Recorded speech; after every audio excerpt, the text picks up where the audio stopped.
Although today, black R&B and rap music may seem like a very inclusive genre, this is not always how it was. R&B and rap music was previously dominated by heteromasculine artists and heteronormative stereotypes in lyrics, leaving little to no room for advancement and, to some, a very small chance of ever changing. But somehow, in recent years, it has.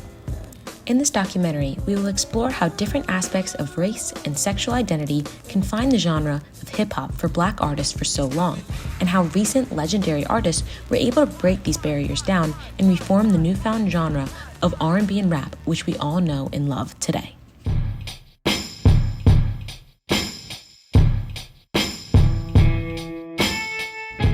To first understand the sensitive topic around sexual identity and black R&B and rap artists, we must understand its history. The main issues surrounding this genre are rooted from slavery. During that time period, black men were constantly ridiculed by white slave owners who prioritized the strong over the weak. Black men were raised and fostered in the belief that they must be very masculine to survive, and that showing any sort of emotions categorized them as not male enough and would ruin their chances of freedom. Because of this, simple things such as showing emotions brought an array of homophobic sentiments into the black community, which still stuck today.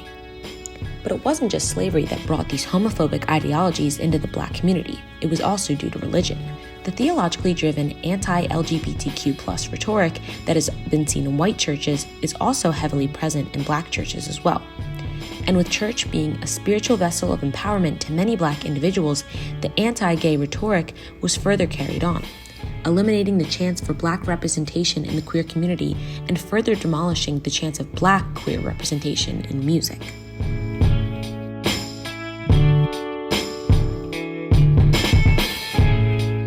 Black artists make up 69% of rap, hip-hop, and R&B music genres.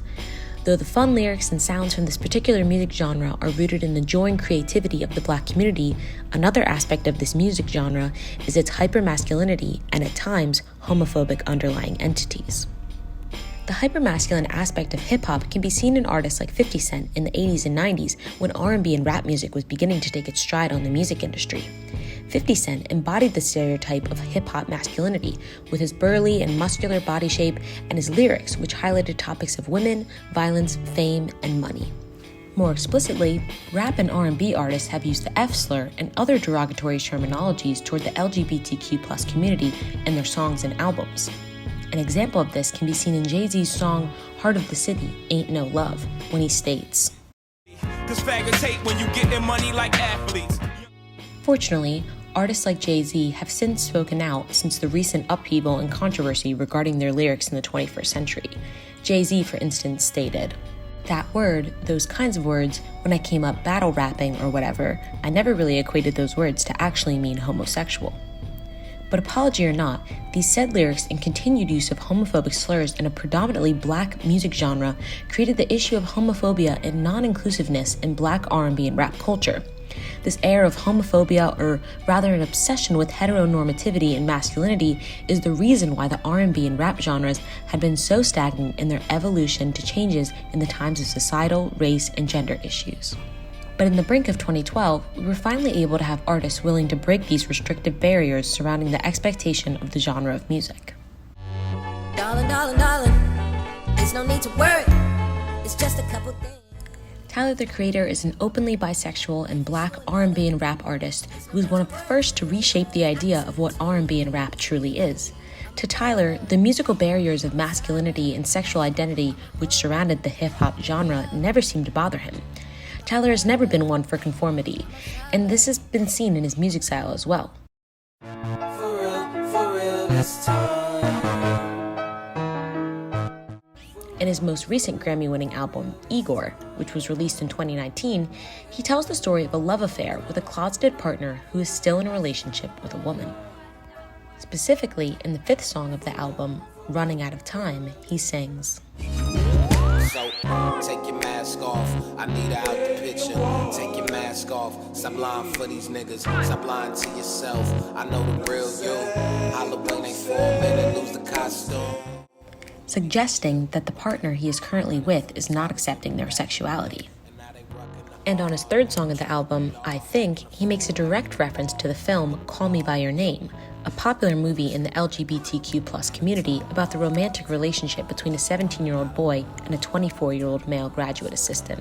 In Tyler's song, he states, Your motive, man, I wish you would call me by your name, 'cause I'm sorry.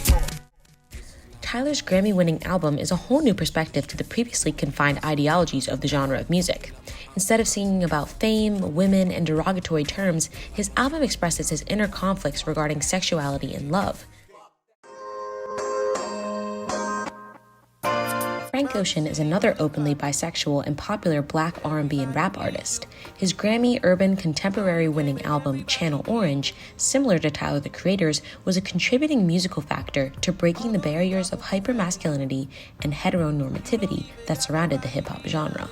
In Frank's first studio album, he tells the love story and complications about a summer love between him and another man. In his album, he completely opens up about his sexuality with little to no interpretation needed for the general audience. In 2 songs of the album, Bad Religion and Pink Matter, he sings of searching for unrequited love, attempting to seek salvation and fighting with his consciousness, all while singing to a him and not a her. In the decade-long issue of hypermasculinity and homophobia in R&B and rap music, it's refreshing to see artists such as Frank Ocean and Tyler the Creator change the ways in which we as listeners now view this genre of music. In a world that has advanced so far in movements and policies for Black lives and the LGBTQ+ community, there's no reason why our music should not do the same. Artists like Frank and Tyler, who aren't afraid of living their own life explicitly through song and by refusing to conform to what the hip-hop rulebook expects, is a refreshing take to our already forwarding society.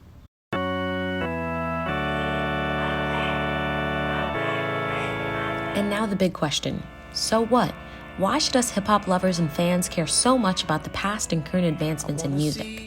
Well, my fellow fans, race and sexual identity barriers in music are not the first complex societal issue in pop culture, and they certainly will not be the last.